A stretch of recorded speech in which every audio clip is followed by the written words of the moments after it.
Imagine this, one bad pay-per-view. That's all it would have taken for WWE to disappear forever. In the mid-1990s, Vince McMahon was so close to bankruptcy that he reportedly slept in his office because he couldn't afford to go home. This was the lowest point in WWE history, a time when the wrestling world had completely turned against its king. By the mid-90s, the landscape was bleak. The rival promotion WCW was dominating the ratings war, sponsors were pulling out.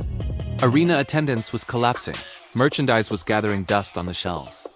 Week after week, WWE was bleeding money, and the financial statements were a sea of red ink. Vince had weathered storms before. He'd survived scandals, bruising lawsuits, and even intense government pressure earlier in the decade, but this time was different. This wasn't about protecting his reputation anymore, it was about pure survival. The numbers were terrifying. Pay-per-view buys, the company's lifeblood, were dropping to dangerously low levels.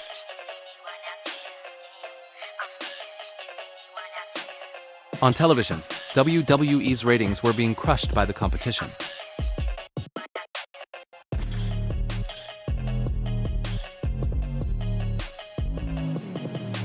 They said there were nights Vince McMahon never even left Titan Towers, the company headquarters. Not because he was a workaholic burning the midnight oil, but because going home meant confronting the reality of how bad things had truly become. It was an admission of failure he wasn't ready to make. The entire company was teetering on the edge. One more failed event, one more pay-per-view that tanked, and the doors would likely shut for good. Behind the scenes, the morale was completely gone. Talent walked on eggshells, constantly worried if their paychecks would clear. Office staff lived in fear of the next round of layoffs. Some wrestlers were already quietly making backup plans, looking for careers outside of the ring. The company that had once dominated the wrestling world, with larger-than-life heroes and sold-out stadiums, now felt fragile. It felt mortal, and Vince knew it better than anyone. It was this sheer desperation that finally forced a monumental change. For years, Vince's formula for success was simple: clean-cut heroes, smiling champions, and safe, family-friendly characters. But the audience had changed. The world had changed. They were tired of the colorful, cartoonish gimmicks. They wanted something raw, something edgy, something angry, something that felt real. Reluctantly, WWE began the painful process of tearing down its own identity, the very foundation it was built upon. Out went the silly personas.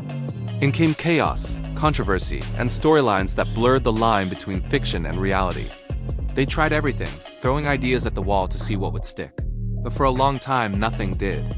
The ratings slide continued, and the end seemed closer than ever.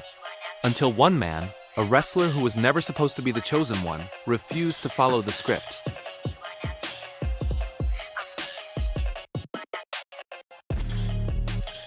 When he arrived in WWE, he was given a bland character, the ringmaster.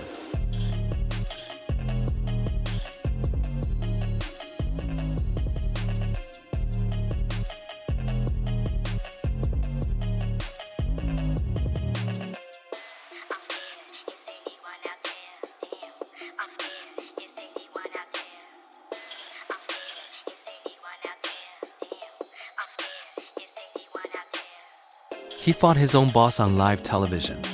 And in that moment of rebellion, something incredible happened. The crowd didn't boo him, they exploded. For the first time in years, fans weren't just passively watching WWE, they were emotionally invested again. They saw themselves in this blue-collar brawler who took crap from no one. The energy was electric. Ratings began to climb slowly at first, and then like a rocket. Merchandise featuring his Austin 316 catchphrase flew off the shelves faster than they could print it. Arenas that were once half-empty came alive, packed to the rafters with screaming fans. Stone Cold Steve Austin wasn't just popular. He was a cultural movement. He was the voice of a generation that was sick of being talked down to. Suddenly, WWE wasn't the company struggling to survive. It was the company you had to watch, the one everyone was talking about the next day at work or school.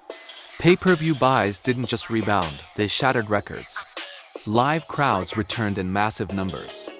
The momentum, which had belonged to their rivals for so long, had completely shifted. That dark night of total collapse, the one Vince McMahon had feared for months, quietly passed. And just like that, WWE stepped back from the brink of extinction. Stone Cold didn't just save a storyline. He saved the entire company. Without Austin, there is no Attitude Era. And without the Attitude Era, it's very likely WE wouldn't even exist today. Vince McMahon went from sleeping in his office, unsure if his business would survive another month, to leading the most successful and profitable boom period in the history of professional wrestling. It's easy to look at the global entertainment giant that WWE is now and assume its success was inevitable.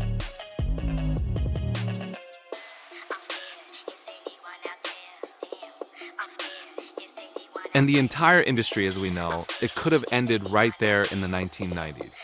That night, Vince McMahon slept in his office wasn't just about money. It was about the crushing fear of losing everything he had built.